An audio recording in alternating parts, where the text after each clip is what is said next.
All right, recording is start. I will redo my intro because the recording just stopped. Hi, everyone. My name is Sarah Strong. I'm a high school teacher.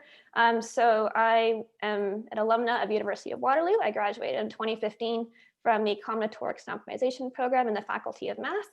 I also went to Teachers College a year after that at Queen's University, and I have been teaching math and computer science at the high school level ever since that. So I think it's been a couple of minutes, so we're ready to start.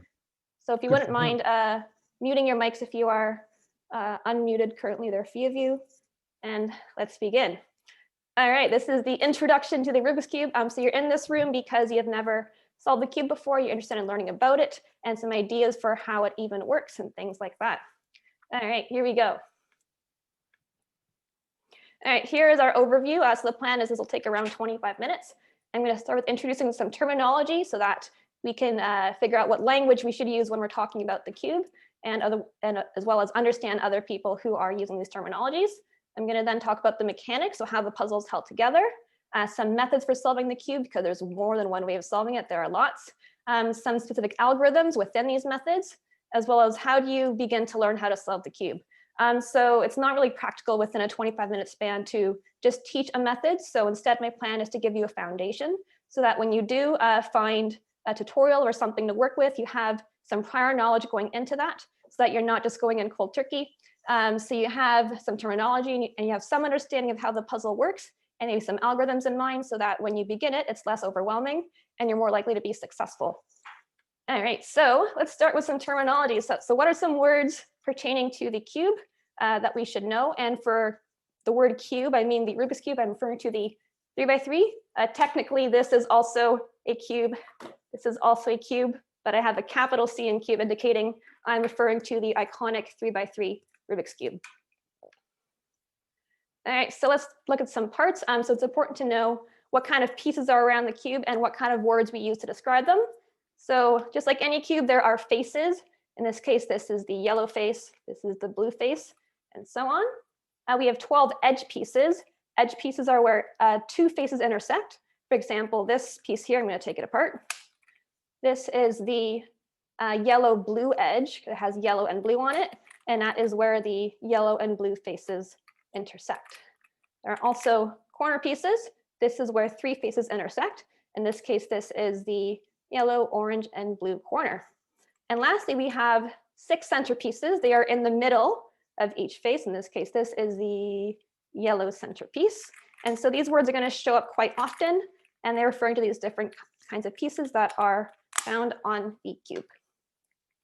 All right, so different processes. So if we just look at the word algorithm kind of in general, it usually means a step-by-step sequence used to accomplish something. It's often used in computer science and other fields. But when we use the word algorithm in cubing, it means something different.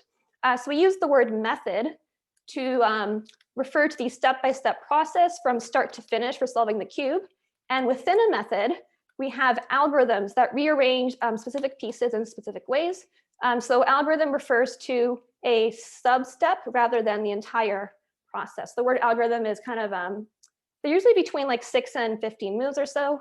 And so that's what algorithm refers to when we're talking about cubing. All right, colors. Colors are very important. So on a cube, there are 6 colors.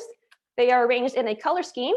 This is the standard color schemes that most cubes come with. If you buy one online, it will most likely have these 6 colors in this specific arrangement. And when we're talking about how color schemes are important, opposite colors make a big difference, and understanding what colors are on opposite sides can help us a lot. So on a standard color scheme, we have yellow opposite of white. We have orange opposite of red. And lastly, we have blue opposite of green. So we have 3 sets of opposite colors. And you may have a different color scheme. For example, this is the one I prefer. I have purple because it's my favorite color, and I don't have orange anywhere. So my color scheme is different. And so I'm looking for different colors when I'm solving on my cube versus a standard cube. All right, patterns. So there are a couple of names for different patterns that show up. And in most beginners tutorials, we have something called a cross. That refers to basically a cross-like pattern. There are 4 edges around one corner, and all of these 5 pieces are the same color. In this case, we have a yellow cross. And in a lot of tutorials, you start with something called the cross. And later on, you also solve the cross on the opposite side. So the word cross shows up a lot. This is what they are referring to when they are talking about a cross. All right, so now for some mechanics. So how are the pieces held together and how do they move? All right, so the easiest way to explain this is to take a puzzle and take it apart. So on pretty much any puzzle you buy, you can rotate aside 45 degrees and just pop off an edge and everything else falls apart. So we can literally just take off a bunch of pieces until we end up with a giant pile of pieces. And I recommend this activity for anyone who's never solved a cube before. So this activity helps you understand what kind of pieces there are. You can literally count that there are 8 corners, there are 12 edges, and there is a core that is holding everything together. And one of the first things that people often learn about the cube is that the centers are fixed. So in this case, the yellow side is always opposite of the white side because they're literally on opposite sides of the core. And so this is a great activity to understand the mechanism of the puzzle. And this is something I recommend that you do when you have the time for it. I'm going to put mine back together for now. Whoa. To get the last piece, and you have to put it in 45 degrees, otherwise it'll break. So, and if it doesn't go back together, you can pry off a center cap and there is a screw underneath. And that's kind of a last resort. If it doesn't work, you can just unscrew the core and screw it back in. All right, so there are 6 faces and they have names that we refer to so that we're not saying things like turn the side closest to you topwise. If we didn't have some sort of standard way of calling things on the puzzle, we would have trouble communicating what algorithms are. So here are the names. These are official. These are the notations used in the World Cube Association. So U is for the up face, D is for the down face, R is for the, this is right for your side, and left, and then front and back. So we use the first letter in each of those words to indicate the side. So if we say U, we're talking about the up face. If we say L, we're talking about the left face. And usually when you're given an algorithm, you're told how to hold it. So you might say, hold it so that this piece is facing towards you, or hold it so that this corner is facing this direction. So you're not just guessing what side is which, you're actually told as a part of the algorithm how to hold the puzzle so that when you execute the algorithm, it does the correct thing. So to describe these movements, we use something called standard notation. So this has changed over the years quite a bit, but the most current version we have is if we're turning one face 90 degrees clockwise, we just say the name of that layer, the name of that face. So U is just turning the upper layer 90 degrees. If you want to indicate counterclockwise, the other direction, we would say U prime. And prime is indicated with an apostrophe. You may recognize that from group theory if you've taken math. And if you want to rotate it 180 degrees, we say 2. So U2 is turning the up face twice. And it doesn't matter if it's clockwise or counterclockwise because they accomplish the same thing. We could say U2 prime if we wanted to, but U2 is the exact same thing, just in the other direction, but they do the same thing. We can extend this to any face. So for example, R is turning the right face clockwise. And to tell whether it's clockwise or counterclockwise, you pretend that you're facing that face. So if we look at the right face, we can see this is clockwise. So that's why this direction is clockwise. Same thing for downs. This is D, that's D prime. This is going to be L prime. Yes, this is L prime, and this is L. We have some other moves as well. So depending on what tutorial you're looking at, depending on the guidebook you're looking at, you might have other notations. For example, sometimes in an algorithm you have to rotate. For example, this is a Y move. You are rotating along the Y axis. So that's Y prime, that's Y2. You also might have wide moves, and that means you're turning more than one layer. So for example, this is an R, that's an R prime with a lowercase r, or you could also say RW for wide move as opposed to a single layer move. So this is a regular R, this is a wide R. And we also have slices. Sometimes algorithms aren't really turning a face, rather they're turning a middle layer like this. So this is M. Actually, this is M. This is M prime. And these moves are often explained within a video tutorial themselves or a cheat sheet page, so you don't have to learn it right away, but rather you have them as a reference on the side so that you know how to perform each sequence of moves. All right, so what are some methods? All right, let's start with some myths. The first one is the more you scramble the cube, the harder it is to solve. And as Eric showed, it's actually, no matter what state you have, it's going to be at least or at most 20 moves away from being solved. So just because you take an hour scrambling it doesn't mean it's going to be harder to solve. That's a common misconception. Another one is that in order to solve the cube, you have to undo all the exact moves you did on it. So therefore, if you scramble it longer, it's going to be hard to put back together. No, that's not actually how it works. There are many methods. There are hundreds if you can include different variations. And so there isn't one fixed way of solving it. You can take any approach you want, and there are lots to choose from. All right, another myth that tends to show up on social media is that there is one simple algorithm you can keep repeating until the cube is solved. And nope, the truth is that you have to either follow or invent a step-by-step process to solve the cube. You're basically solving a particular section of cubes each time. So you might start by solving the first 4 pieces, then the next 4, and the next 4, and then the rest. You're not just repeating a sequence that you've memorized. There is something called the devil's algorithm, which takes you through every single permutation of the cube, all 43 quintillion of them. As you can imagine, that is highly impractical. It would take maybe hundreds of thousands of years to actually use that approach. This is a very common misconception. But for some reason, every time a cubing video goes viral, there's always someone in the comment section saying, oh, it's easy, just repeat this step, and it'll eventually be solved. And I don't know how that rumor started, but it's very untrue. All right, another common myth is that you need to be good at math to solve the cube. So if you are coming up with your own method, it helps if you know a bit of group theory so you understand how pieces move along different axes. But really, if you're just learning to solve the cube, you can look at any online tutorial. And it's really a matter of just following and memorizing the algorithms of the method presented in that video. All right, so regarding different methods, Rubik, the inventor of the cube, so he recognized that the corners and edges move differently. And so he came up with an approach called the corners first method. So he started by solving the 8 corners, followed by the 12 edges. But those methods tend to be quite inefficient. And so the most common methods used among speed cubers, people who solve the cube quickly, are called layer by layer methods. They focus on solving the first and second layer, followed by the last layer. So kind of moving from the bottom up. And there are also other methods that are based on building blocks around the puzzle and then putting the blocks together. They're less common, but they're also quite fast if you practice them.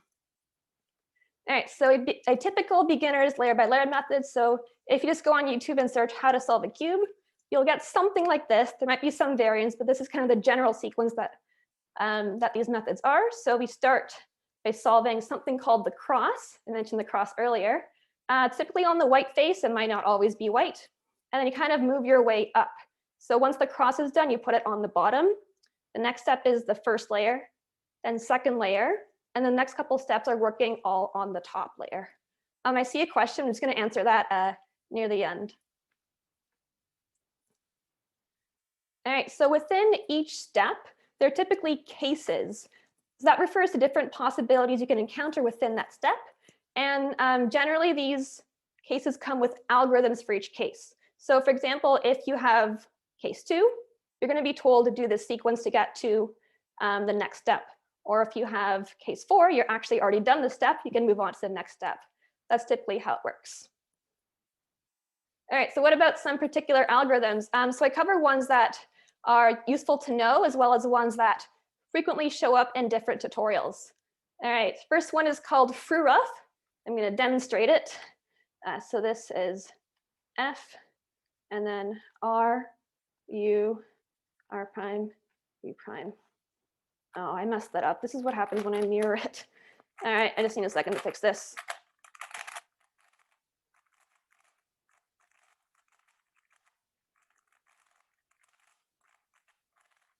I'm going to try again. Okay, this is going to be F, and then R, U, R prime, U prime, F prime. Okay, I didn't know. Okay, I should have practiced. I can't do it mirrored, but let's try again.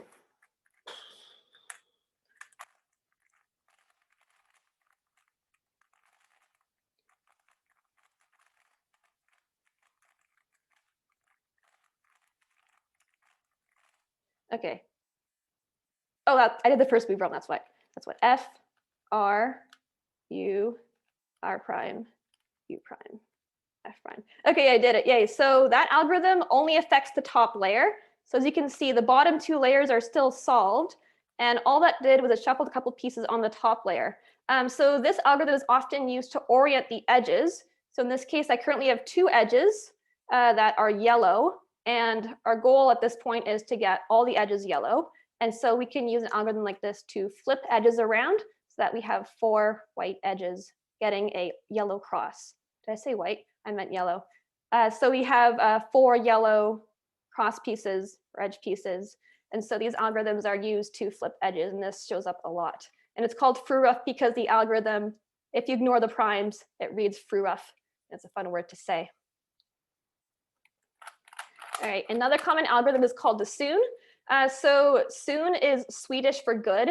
It was named by a Swedish person who thought this was a good algorithm. So he called it the soon. Here we go. This is R, U, R prime, U, R, U2, R prime. Again, this is an algorithm that only affects the top layer. The bottom two are intact. And so for those of you who have tried to solve a cube before and didn't get past the first layer, you're probably wondering, how is it possible to solve the rest of the cube without messing up the first part that you already did? And the answer is use algorithms like this that only affect particular parts of the cube. And the soon is one of the most common algorithms to do that.